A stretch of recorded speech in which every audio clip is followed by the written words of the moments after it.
Masolo Yakati, conversation discrète avec un invité, un podcast du groupe d'études sur le Congo qui va au-delà des polémiques politiciennes congolaises.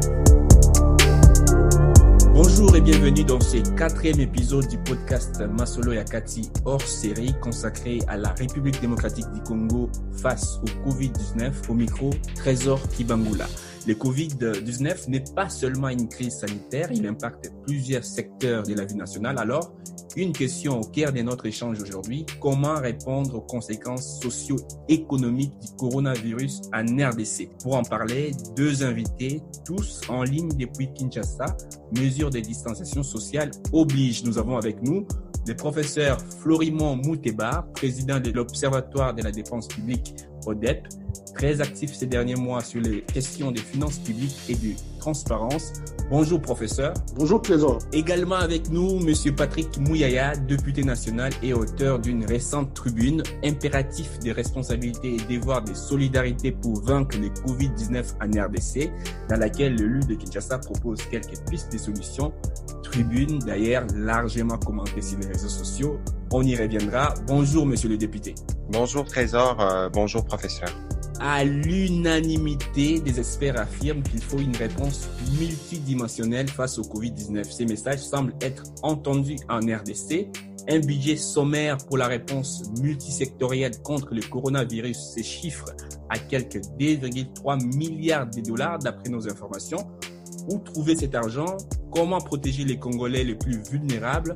Comment protéger les entreprises, le secteur informel? En même temps, comment continuer à faire fonctionner les institutions de la République? D'entrée de jeu, professeur Florimond Mouteba, dans quel état le Covid-19 a trouvé les finances publiques en RDC? L'état des finances publiques n'est pas vraiment au beau fixe. En ce moment, nous, on est en train de travailler sur la situation du premier trimestre, mais déjà, le déficit budgétaire est déjà perceptible, c'est-à-dire moins de mobilisation et plus de dépenses, et surtout qui viennent encore s'augmenter avec la riposte au coronavirus. Et les chiffres de 2 milliards et 200 000, je crois que le DEP l'a avancé également. Et donc, vraiment, ça s'annonce très mal. Moins des dépenses, des recettes mobilisées, donc, disait le professeur Mouteba. Monsieur le député Mouyaya, l'examen du collectif budgétaire s'est fait toujours attendre à l'Assemblée nationale, mais l'on sait d'ores et déjà que les ressources financières limitées que dispose l'État vont être principalement absorbées par la riposte. Y a-t-il un risque que les autres secteurs de la vie nationale et d'autres priorités de l'avant-Covid en pâtissent? D'abord, Trésor, il faut qu'on dise une vérité, c'est que l'état des finances publiques n'a jamais été bon dans ce pays depuis plusieurs années. Et moi, je suis de ceux qui pensent que tant qu'on n'aura pas opéré une réforme à profondeur de la manière dont les finances publiques sont perçues chez nous, on tournera autour du pot et nous n'avancerons pas.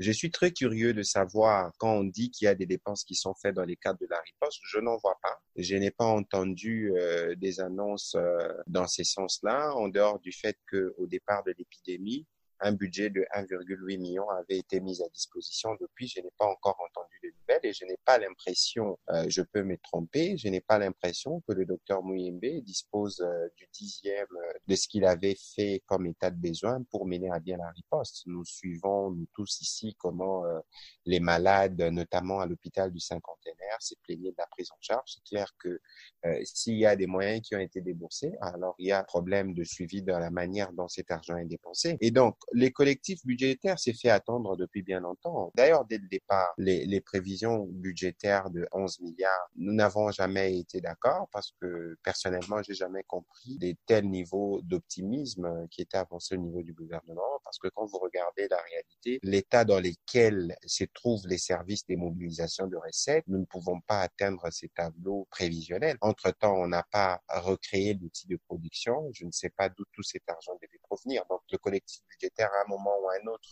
Covid ou pas, ça s'imposait par rapport à notre capacité de mobilisation. Maintenant que nous devons faire face à ces virus de la nudité, comme je l'appelle, qui nous dévoilent l'état dans lequel le pays se trouve, les finances publiques, les choses sont un peu plus graves parce qu'il suffit pas de mettre en œuvre la riposte, mais il suffit aussi de voir tout ce que ça coûte, le mesure de confinement et tout ce que cela peut coûter dans la vie des Quinois, des Congolais qui vivent du jour au lendemain.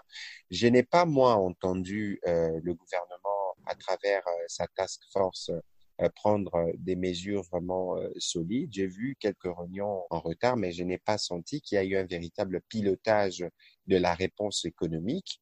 Je suis désolé, mais je n'ai pas, moi, senti que le gouvernement a pris à bras le corps la question des conséquences du Covid-19 et de la crise qui sera pire que celle que nous connaissons, parce qu'au Congo, la crise, c'est pas le corona, la crise, c'est la faim. Tous les deux, vous dressez un tableau sombre, en tout cas de finances publiques. Professeur Mouteba, est-ce que les engagements sociaux pris avant Covid-19, notamment la gratuité de l'enseignement, peut-être l'amélioration des salaires des enseignants, tous ces engagements vont finalement être abandonnés au profit de la lutte contre le Covid?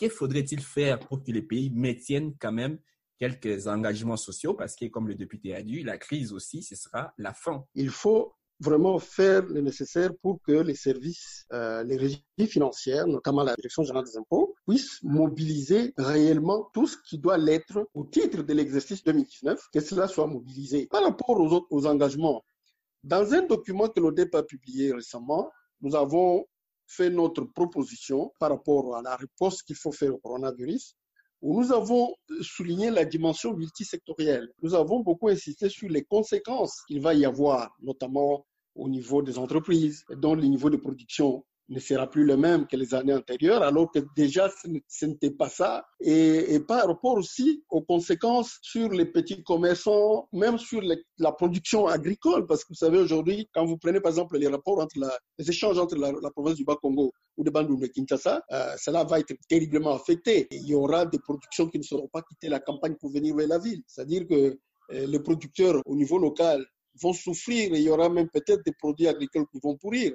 Et au niveau de la ville de Kinshasa, il y aura aussi un problème de l'offre et qui fera en sorte que les prix, d'ailleurs nous le voyons sur le marché, les prix sont en train de prendre de l'ascenseur. Et donc, par exemple, par rapport aux engagements sociaux, il est évident qu'il faudra réduire. Il faudra même stopper. D'ailleurs, dans notre document, nous disons qu'on doit stopper ces avantages-là pour économiser les moyens. Et nous avons même démontré que 135 millions de dollars qui étaient prévus, c'était tout à fait insuffisant parce qu'il faut aborder la crise à court, moyen et long terme. Et déjà, l'année prochaine, les niveaux, par exemple, des impôts sur les bénéfices qu'on devrait attendre ne seront pas les mêmes que ceux de 2019 parce que cette année, les entreprises, il y en a pas mal qui vont faire faillite ou bien qui vont fermer, le niveau de production va être très bas et donc la valeur de la richesse créée va baisser à tous les niveaux, au niveau de tous les secteurs, au primaire, au secondaire, au tertiaire, tout va vraiment baisser. Maintenant, il faut voir comment faire pour mobiliser le recette, il faut un collectif budgétaire. Et c'est dans cette loi qu'on pourra voir, par exemple, quelles sont les coupes, où est-ce qu'on va couper. Et donc, il faudra maintenant voir comment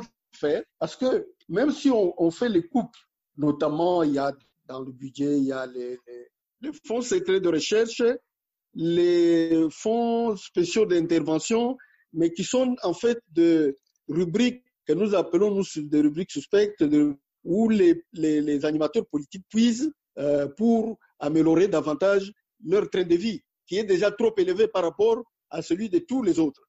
Et donc, il va falloir vraiment réduire les trains de vie de l'État, déjà globalement, et ensuite les réduire davantage en affectant ces fonds spéciaux d'intervention, ces fonds spéciaux de recherche, en les réaffectant vers donc la lutte contre le coronavirus. Comme on parle de la réduction du train de vie des institutions, combien ça pourrait rapporter et où trouver, où couper ces fonds? Mais je crois que les débats que l'on tient souvent sur les trains de vie des institutions, c'est un débat de pauvreté, entre guillemets, parce que je suis souvent qu'on compare les revenus d'un député aux revenus d'un enseignant, aux revenus d'un policier. Ici, les malheurs, c'est que nous avons construit une société de pauvreté, que nous faisons un partage de pauvreté, parce que moi, je suis député national. L'essentiel de mes revenus sont dépensés pour les besoins tantôt des policiers, tantôt des Congolais, parce que nous sommes un service social. La vraie réponse à toutes ces choses, c'est de voir comment nous améliorons la chaîne des recettes, comment nous améliorons la production pour produire assez de moyens pour que chaque Congolais, où qu'il se trouve, puisse pouvoir bénéficier de son revenu et un revenu décent qui lui permet de nouer les deux bouts du mois. Pour revenir aux mesures d'urgence, moi, je suis d'accord à l'idée de réduire le train de vie des institutions, encore que Encore que le prof Florimond Moutéba doit le savoir, que les ministres, les membres du gouvernement, pour la plupart, fonctionnent sans frais de fonctionnement depuis leur nomination. Les profs doivent savoir aussi que le gouvernement applique une politique des disettes. Je ne parlerai même pas de nous à l'Assemblée nationale. Fort malheureusement, nous sommes dans un partage de pauvreté qui parfois, nous, quand on parle, les gens ont l'impression que nous sommes les mieux nantis. C'est pas le cas. Nous devons travailler pour changer cette situation. Mais parce que nous devons faire face à une situation d'urgence et elle est mondiale, fort malheureusement. Donc, nous ne pouvons même plus compter sur nos partenaires classiques parce que eux-mêmes doivent faire face aux conséquences du Covid qui seront plus douloureuses d'ailleurs que la maladie elle-même. Je crois aussi que globalement, il y a un problème de confiance. Peut-être qu'on aura le temps de parler de ça. Il y a un problème de confiance entre la population, les organisations de la société civile et les dirigeants. D'une part, la société civile pense que les dirigeants profitent au maximum d'argent du trésor public et d'autre part, les dirigeants eux-mêmes qui se plaignent de ne jamais disposer de suffisamment de moyens pour opérer et être efficaces. C'est malheureusement la réalité de notre pays et c'est pour ça qu'il y a quelques jours, moi j'avais proposé que l'on fasse une réforme majeure qui consisterait à créer une seule autorité de revenus de finances publiques. On fusionnerait dans un premier temps, on mettrait comme dans une forme de service unique tous les services qui collectent l'impôt, mais plus tard créer une seule autorité avec un esprit nouveau, avec une numérisation et une digitalisation à tous les niveaux, avec un service de sécurité qui suit au pas toutes les personnes qui sont affectées dans la collecte des recettes. C'est la seule réforme, à mon avis, qui peut nous permettre de commencer à financer les autres réformes. Parce que c'est bien beau d'attaquer les ministres ou les présidents de la République ou les chefs des institutions qui sont plus visibles, mais moi, je pense que la corruption la plus dévastatrice que nous connaissons dans ce pays, c'est l'écoulage de recettes, les manques à gagner et les plus souvent, c'est au niveau de services qui collectent, c'est au niveau de services des impôts, c'est au niveau des services de la douane, c'est au niveau de ces services-là qu'il y a beaucoup d'écoulage et beaucoup de manques à gagner. Et tant qu'on n'aura pas agi efficacement pour boucher ces trous-là à leur départ, on s'en sortira pas. Professeur Moutéba, est-ce que c'est une piste pouvant mettre fin au coulage? Créer une structure unique de mobilisation des recettes, c'est très bien, mais il faut également que les contrôles soient réhabilités. Tous les contrôles, c'est-à-dire le contrôle de la Cour des comptes, de l'Inspection générale des finances, le contrôle parlementaire doit être effectif et même les contrôles administratifs internes, pour ne pas oublier les contrôles citoyens, là où les contrôles des institutions ont failli, le contrôle citoyen a déclenché, par exemple avec le TEP, les mesures actuelles qu'on est en train de voir, la justice est en train d'agir. Je pense que c'est en agissant avec fermeté que les tribunaux, le pouvoir judiciaire va permettre de combattre ces antivaleurs, parce que nous disons que les ministres ont peu de moyens, etc. Mais nous qui avons fait le contrôle de l'exécution des travaux de 100 jours, je peux vous assurer que des gaspillages il y a eu de ce côté-là. Le problème, ce n'est pas les petits milliers de dollars qui sont payés à nos députés. C'est pas ça qui nous préoccupe. Mais c'est ce qu'on fait de même les peu de moyens qu'il y a. Si on peut compter autant de centaines de millions qui ont été gérés, par exemple au niveau du programme de 100 jours, pour lesquels aujourd'hui ça fait scandale, vous comprenez qu'au niveau des ministères, au niveau du gouvernement, la question de la bonne gouvernance se pose.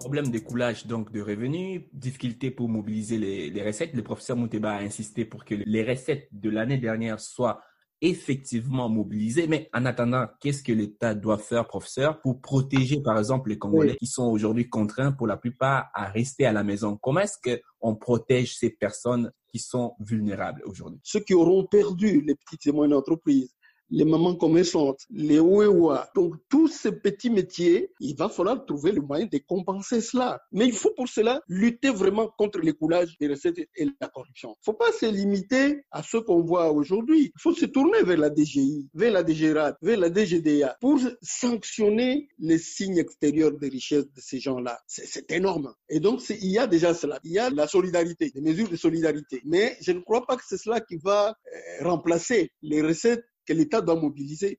Mais aussi ça, il faut que les Congolais soient solidaires. Mais nous devons, sans nous gêner, aussi négocier avec les institutions, les partenaires internationaux. Ici, il y a lieu de chercher peut-être à mobiliser 1 milliard ou 2 milliards du côté des bailleurs de fonds, parce qu'au niveau intérieur, je pense qu'on aura du mal. Ça rejoint un peu ce que disait le député Claudel André Loubaya lors du précédent podcast. Il disait, face à cette crise sanitaire, la RDC compte sur la charité internationale un peu. Et hier, donc c'est mercredi 22 avril, le FMI a approuvé un décaissement de 363 millions de dollars au titre des facilités de crédit rapide pour aider justement la République démocratique du Congo à faire face à la balance des paiements.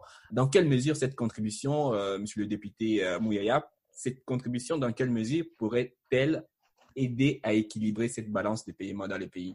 Je crois que dans la tribune que j'ai signée la semaine dernière, j'ai dit que nous devons compter sur nous-mêmes parce que de toute évidence, nous étions déjà dans un programme avec les FMI. On était justement en train de prévoir le mécanisme. Donc, l'appui qui arrive devrait arriver d'une manière ou d'une autre, mais cet appui arriverait dans un contexte normal où nous sommes en train de fonctionner sans Covid. Maintenant que le Covid arrive, cet appui, à mon avis, ne va pas servir à grand-chose. Ça va aider dans la balance de paiement, comme on dit, sûrement équilibrer les taux d'échange, mais ça ne va pas, dans l'absolu, nous permettre de régler tous nos problèmes. Je crois que ça nous demandera nous-mêmes de voir dans quelle mesure on développe une intelligence pour que nous soyons en mesure de faire face à toutes les conséquences de cette crise.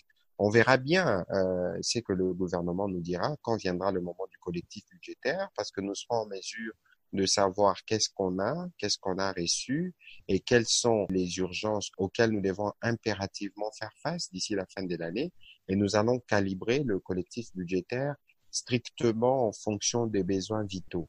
Mais au-delà de tout cela, il faut imaginer une stratégie qui permette, comme le prof Mouteba le disait tout à l'heure, de sécuriser ceux qui font du petit commerce, ceux qui, parmi nous, qui n'ont pas des revenus formels connus, et même ceux qui ont des revenus formels, tous les secteurs de la vie nationale seront durablement affectés. Il faut un plan global, il faut évaluer les pertes, il faut évaluer les manques à gagner, être en mesure d'avoir, ne fût-ce que sur papier, la réponse adéquate. Et j'ai pas l'impression que ce travail est fait.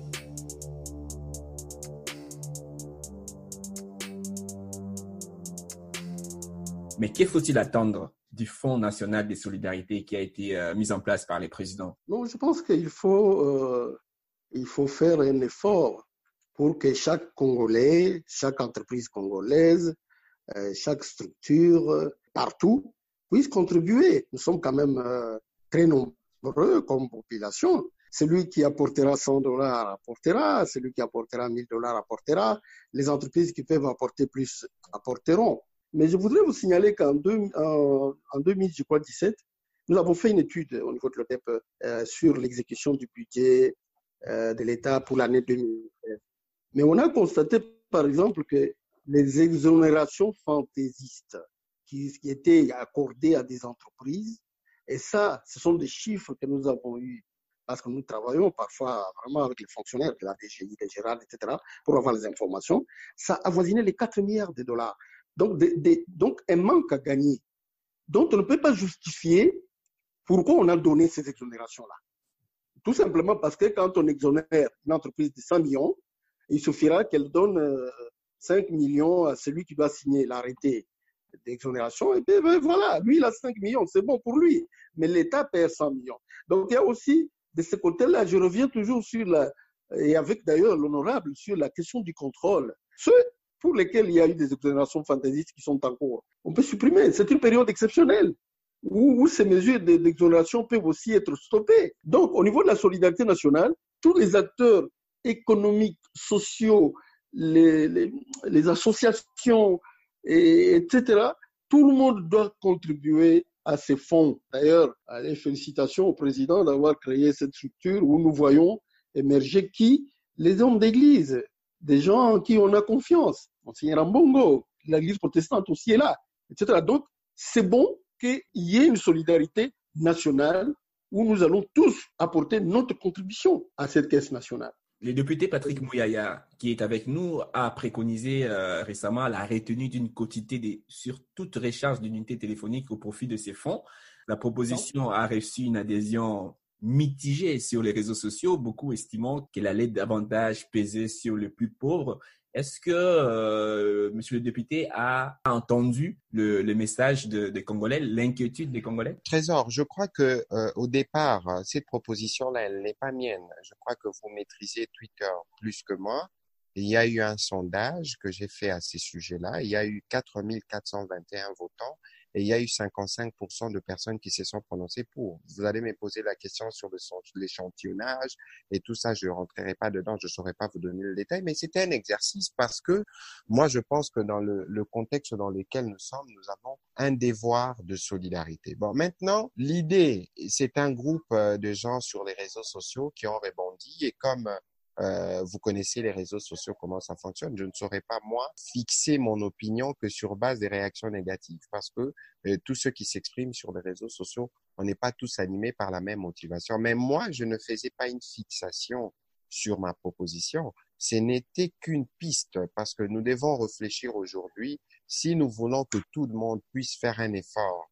Parce qu'il faut considérer que nous sommes comme dans une période de guerre et que tout le monde doit apporter sa contribution dans l'effort de guerre. J'ai réfléchi sur base des statistiques parce qu'aujourd'hui, les secteurs de télécom, Trésor Kibangula, c'est à peu près 1,4 milliard de dollars le chiffre d'affaires mensuel. Si vous regardez les 10% de ce qui est payé dans les télécoms, ces 10%, ça couvre tous les besoins de riposte pour l'année suivant le plan préparé par les équipes du docteur Muyembe. Donc, le calcul, pour moi, il était simple. Je suis parti de là. Je me suis dit, alors, si on imaginait que chacun de nous retrocéderait, par exemple, 10% pour ceux qui rechargent pour plus de 10 dollars, une quotité pour cette caisse. Pour ceux qui rechargent pour moins de 5 dollars, 5%, ce serait quelque chose. Mais tout ça, ce n'était que des idées pour voir comment nous pouvons réfléchir. Maintenant, mieux vaut tard que jamais, dit-on, parce que l'ordonnance qui crée le Fonds national de solidarité prévoit que ces fonds est créé pour une durée de 30 jours, la durée de l'état d'urgence. L'état d'urgence est terminant demain, c'est terminant aujourd'hui, il sera prolongé de 15 jours. Donc, l'équipe de Monseigneur Ambongo n'aura que 15 jours pour opérer, ce qui est, à mon avis, relativement court. C'est cette équipe-là qui devra nous faire des propositions. Parce qu'il s'agit pour nous, on va donner nos contributions comme institution, comme parlementaire, mais si cela ne s'avère pas suffisant, M. Kibangula, M. Florimond Mouteba et tous ceux qui sont autour de lui dans le DEP peuvent aussi contribuer. Quelle est la formule la plus facile, la plus crédible en ces moments où la distanciation sociale est démise, où les contacts physiques sont à limiter? Quelle est la formule la meilleure qui peut nous permettre de contribuer? Moi, je pense que ça devait se faire par téléphone. J'ai reçu à ces propos des propositions pour enrichir mon idée de M. Fred Baouma, notamment avec qui je débattais sur Twitter. J'attends qu'il me le formalise et les moments venus, nous pourrons le faire parvenir à Monseigneur Ambongo. Lui, il verra comment le porter, il verra si cela est la formule retenue, il verra si cela pourra être mise en œuvre ou pas. Mais je voudrais insister sur le fait que Trésor, M. Kibangula, l'obligation ou le devoir de solidarité s'impose à nous tous. Il ne faut pas que les gens me laissent croire que ceux qui doivent être solidaires doivent être ceux qui sont au-dessus. C'est totalement faux parce que moi, en tant que parlementaire, depuis les débuts de cette épidémie, je pense avoir dépensé le double de mes émoluments dans la sensibilisation, un peu plus d'ailleurs. Mais tout ça, c'est des choses que nous ne pouvons pas calculer parce qu'il est de notre devoir de le faire. Et si votre voisin, vous habitez Ngiringiri, vous habitez Selembao, vous habitez Baloukou, si votre voisin n'est pas en mesure de répondre à un besoin urgent, ne viendrez-vous pas en aide ou parce que vous allez estimer que seules les autorités ont le devoir de solidarité? Je crois qu'il faut regarder quel type de société nous avons construit, quel type de valeurs nous partageons. C'est pour ça que moi je parle et j'insiste sur le fait que nous devons nous briser pour nous reconstruire parce que la nature sociale, la nature de la société que nous avons développée n'est pas une société qui peut nous permettre d'atteindre nos objectifs des développements. Donc, il faut bien qu'on s'interroge sur l'essence des valeurs dans lesquelles nous nous sommes fondés. Parce que je lis beaucoup de colère, je lis beaucoup de haine, je lis beaucoup de désespoir. C'est pas dans un tel état d'esprit que nous allons changer et développer ces pays. Et nous devons en prendre conscience. Maintenant, en considérant que le Covid-19 nous offre une opportunité pour y décoller, parce que moi, je considère que le Covid-19, c'est une véritable opportunité de relance pour le pays, mais ça signifie que nous ayons le sens du sacrifice et ce, à tous les niveaux. Est-ce que cela ne s'explique pas aussi par le fait que les Congolais ne font plus confiance aux politiques? Car au moment où tout ceci est décrié, les députés et les parlementaires en général pêchent par un déficit de contrôle des ministères ou des entreprises publiques qui détournent des fonds alloués. Où est passé les contrôles parlementaires? La mission de contrôle, Trésor, qu'on ne vous trompe pas, nous faisons notre mission de contrôle. Ne nous demandez pas d'outrepasser les prérogatives qui ne sont pas les nôtres. Je vous donne un exemple. Le prof Floribon Mutebaela, il connaît les exigences de la LOFIP bien plus que moi. Dans la LOFIP, nous voyons tout ce que le gouvernement a dépensé et où. Avant l'adoption d'un budget de l'exercice suivant, on doit d'abord faire la reddition de comptes des exercices précédents. C'est un débat public. À l'Assemblée nationale, je crois, pour l'exercice 2016 ou 2015, on a fait une reddition de comptes où on a découvert qu'une école des 2 classes a été réhabilitée à 6 200 000 $. Nous l'avons fait. Mais il faut savoir, Trésor Kibangula, que notre Parlement est un système semi-présidentiel. C'est l'Assemblée nationale qui enfonce les gouvernements et c'est là que je rappelle l'impératif des responsabilités à ceux qui animent la coalition au pouvoir. Depuis des années, il y avait une certaine léthargie à ce niveau-là parce qu'on ne sanctionnait pas. L'Assemblée nationale ne peut pas, par principe tel que nous fonctionnons, faire tomber un ministre qui est issu de la même majorité qu'elle. Mais ceux qui dirigent le Premier ministre et les présidents de la République doivent être ceux qui tirent des conséquences dès lors qu'il est établi que tel mandataire ou tel ministre a fauté. Mais il n'y a pas eu des responsabilités au niveau des animateurs de la majorité. Nous, les députés, le travail de contrôle, on le fera, mais pour arriver à déchoir un des nôtres dans l'hypothèse où les faits sont avérés, il est plus élégant de les faire par démission que plutôt de passer par une crise. C'est parce que justement, les gens ne font pas très attention à la nature juridique de notre régime, mais je crois que la plus grande responsabilité revient à ceux qui sont à l'exécutif. Nous, on fait notre travail de contrôle, c'est public, les gens suivent, on fustige là où il y a des dérapages, mais les conséquences doivent être tirées à ce niveau-là. Professeur Mouteba, vous partagez ces constats du député? Mais je l'ai dit aussi tout à l'heure, que tous les contrôles doivent être réhabilités. Même les contrôles parlementaires. C'est vrai qu'on nous dit parfois qu'il y a des contrôles qui sont initiés, mais qui ne vont pas plus loin parce que ceux qu'on doit contrôler ont pris le temps de passer derrière et puis étouffer l'affaire. Mais aussi, c'est bien de créer de nouvelles agences, mais il faut donner les moyens à la Cour des comptes. Hein, le contrôle de la Cour des comptes, parce que la Cour des comptes fait les contrôles juridictionnels, mais aussi elle fait des audits, l'inspection générale des finances. Donc, toutes ces structures ont besoin d'être renforcées. Il faut donner les moyens. Mais jusqu'aujourd'hui, vous savez que le président de la Cour des comptes, il est en intérim depuis presque, je ne sais pas moi, 10 ou au-delà d'années. Il est intérimaire toujours. Alors qu'il y a, la loi prévoit de nouveaux organes qu'il faut mettre en place.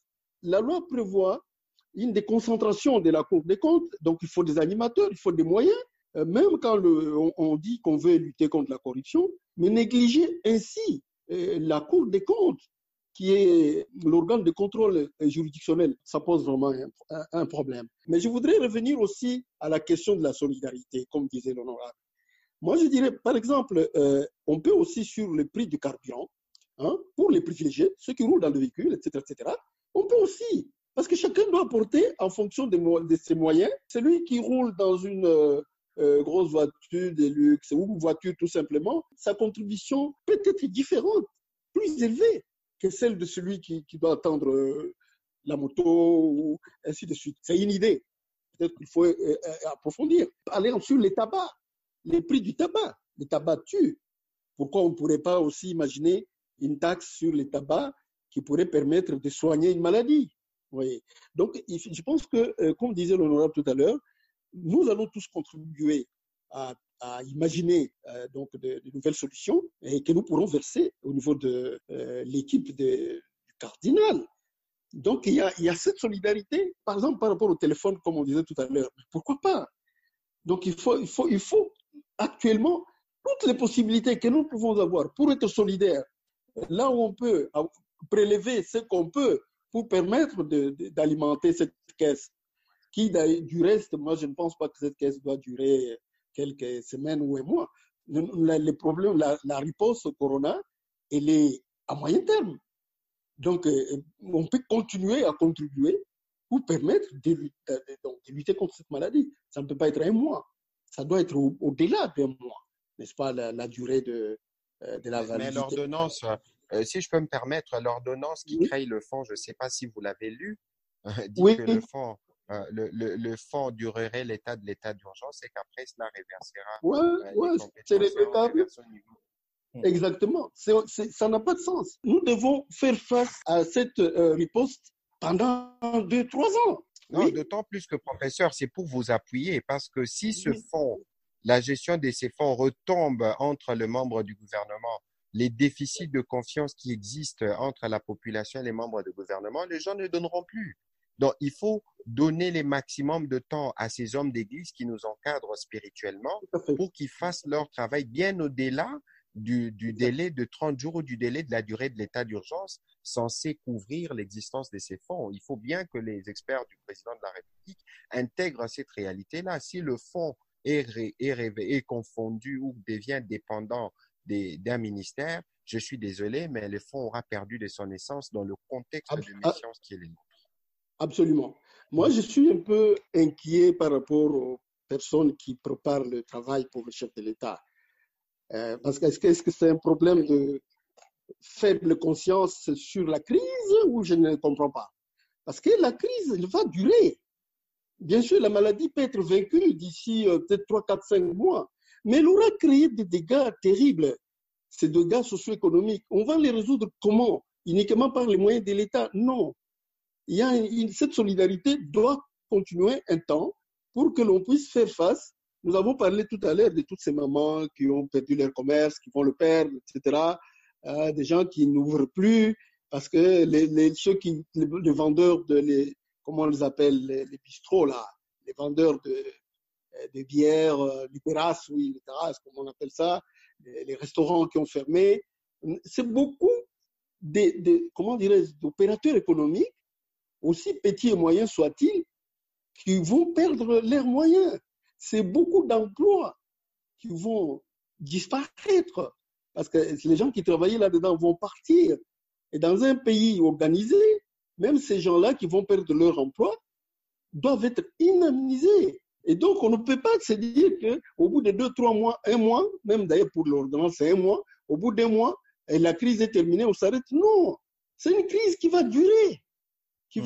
Donc, il faut résoudre les dégâts. Il faut corriger les dégâts qui auront été causés.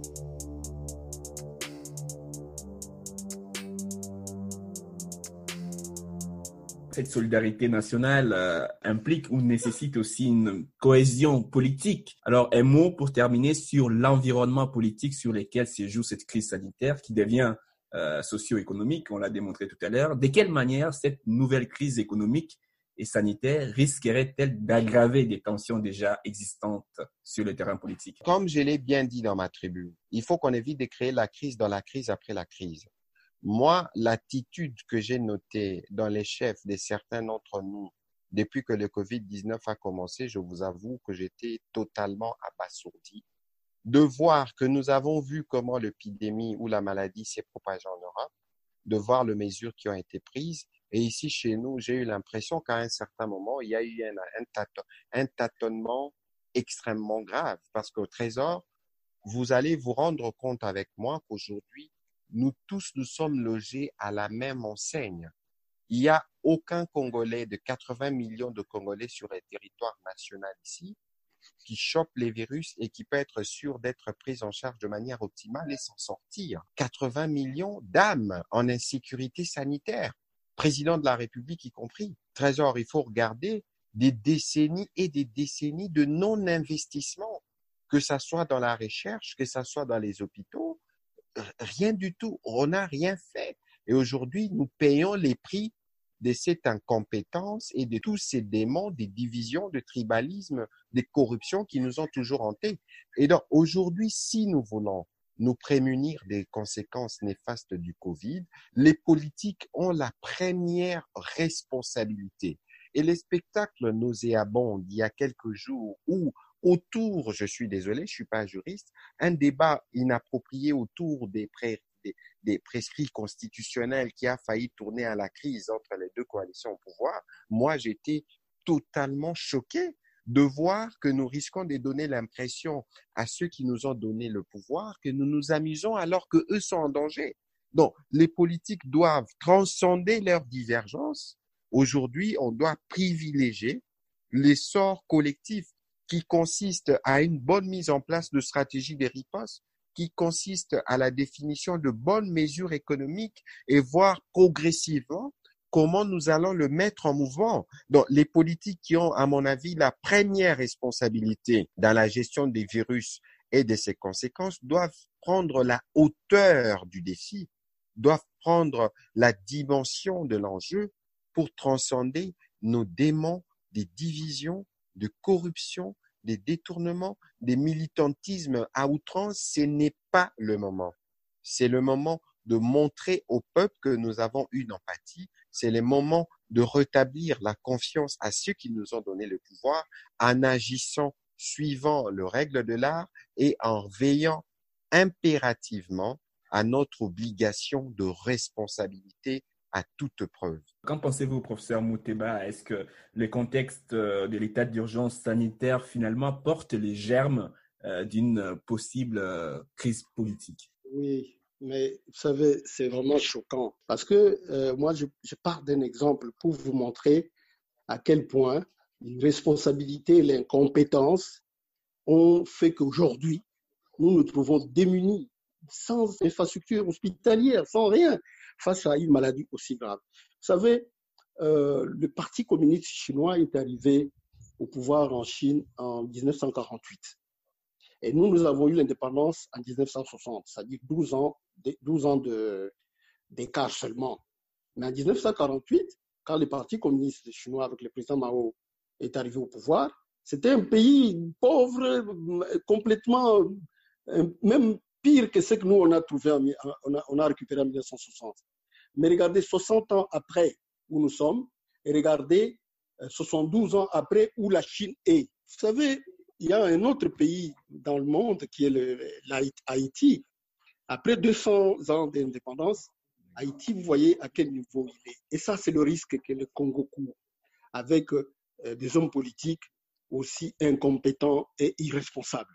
60 ans après, nous sommes un pays où nous ne pouvons même pas produire un verre. Je dis bien un verre. On est incapable de produire un verre. On est incapable de conserver nos produits agricoles. On est incapable de démarrer la moindre industrialisation, même au niveau des produits pharmaceutiques, par exemple. Vous voyez à quel niveau on se trouve. Et je ne suis pas étonné de voir les spectacles que ces gens-là offrent, parce que c'est tout ce qu'ils ont pu offrir à notre pays, ce genre de choses, au lieu de promouvoir un véritable développement.